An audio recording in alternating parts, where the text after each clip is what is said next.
Hey everyone, and welcome to this, our latest edition of Extra Time, a little companion piece to our main Sunday session.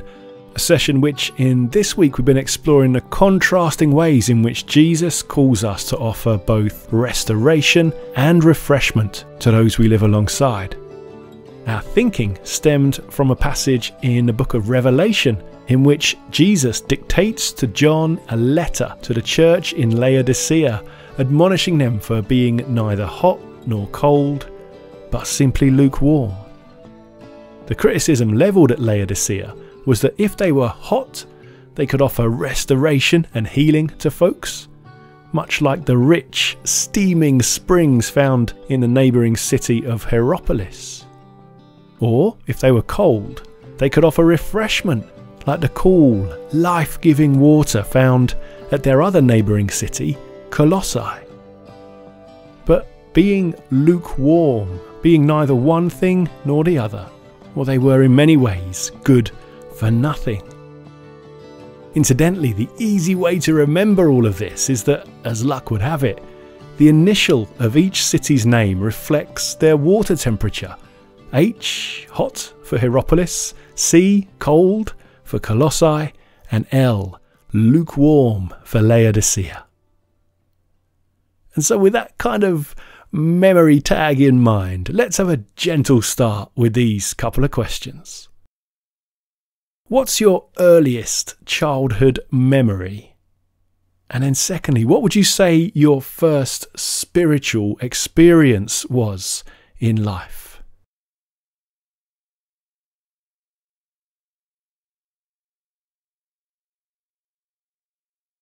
Now, in the session, we thought about what it might mean for us as a church and community to be hot and cold in the way we interact with others, ways in which we might offer restoration and or refreshment to those in our midst. These qualities seem important, as with the vaccine rollout in particular, we can hopefully begin to tentatively look forward to the eventual relaxing of restrictions and consider what post-lockdown life might be built around. Indeed, I want to show us a diagram, which for me is a pretty helpful explanation for where we're probably at in these current times. A little chart produced by the somewhat grandly named Institute for Congregational Trauma and Growth. It's a timeline which aims to explain the ups and downs, the phases of the ways in which people usually respond to collective trauma. And I imagine most of us would agree that this whole COVID experience has indeed been pretty traumatic for us all. And so this timeline begins with an acknowledgement of the sudden impact which has caused the trauma. For us, the outbreak of the virus early last year, which led to the subsequent pandemic. Now, the usual pattern of response to collective trauma is for us to respond in a way which is positive and puts us on a high. It's known as the heroic phase, in which people respond by generally pulling together and going above and beyond in order to meet the challenges we're faced with. I think it's fair to say that we did indeed see a heroic response to the outbreak of the pandemic and the first lockdown last year, where the nation came together to abide by the rules. NHS staff and carers were applauded, and all sorts of local organisations, charities, churches and businesses sought to meet people's needs in that first phase of the trauma, the COVID crisis. The heroic phase lasts for some time, but then fatigue, despondency, the limits of heroism kick in. And from the high of that initial response, we then face a season of decline, a disillusionment phase in which the harsh realities of the new normal become apparent. And again, I'd say we can certainly identify this decline over perhaps the latter half of last year and then on into early 2021. The disillusionment phase, however, bottoms out when we essentially come to terms with this new reality, realizing that no amount of heroics can change the loss which has occurred, but instead a new kind of response, a more sustainable, better paced, long-term kind of response will instead be required. And actually, down the bottom of that curve, I'd say that's pretty much where we're at now. Not across the board, but on the whole.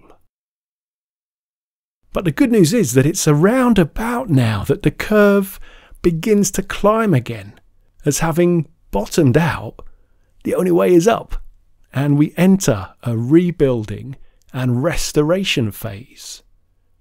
It's a phase which combines both grief for what's been lost, but also optimism and hope that new ways of life will emerge, that creative initiatives might be introduced. Yes, as a line, it's still got significant ups and downs, but on the whole, the direction is on the up. Above all, in light of our session earlier, it's a phase which I think is about being hot and cold, finding ways to offer restoration and refreshment for our communities. And then the final phase, the goal, if you like, is that we're working towards a wiser living phase, a hybrid way of life which leaves behind what wasn't working prior to the initial sudden impact, seeks to restore what was, and above all is open to creatively finding new and improved ways, wiser ways to live as a whole. And if you notice, it's slightly higher up than when we began at the time of the sudden impact, since the hope is that we can live in new and improved ways in the long term. Now, it seems to me understanding where we're currently at on this timeline is both helpful and hopeful, because it acknowledges that we're probably entering into this rebuilding and restoration phase. Now, that, of course, comes with its own challenges and opportunities, but with this whole model in mind, let's tackle a few questions which come from it. How closely do you think this timeline reflects our experience over the past year? And then secondly, where would you currently put our nation, our community, and yourself on the timeline?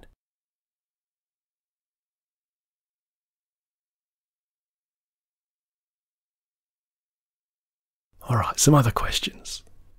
What are your abiding memories of the heroic phase of last spring and summer? What about the disillusionment phase? What are your key thoughts from this time? And then thirdly, what are the main challenges and opportunities we'll face in the rebuilding and restoration phase ahead? And again, feel free to think about these in terms of community, church, or individual life.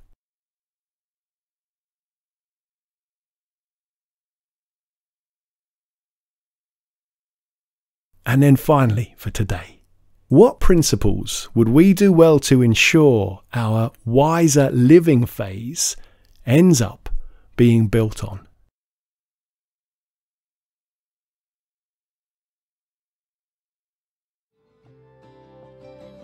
All right, we'll leave it there for today. Thanks as always for your engagement with this stuff. And if it's been helpful, do spread the word with friends and family. But until next time, take care and see you again soon.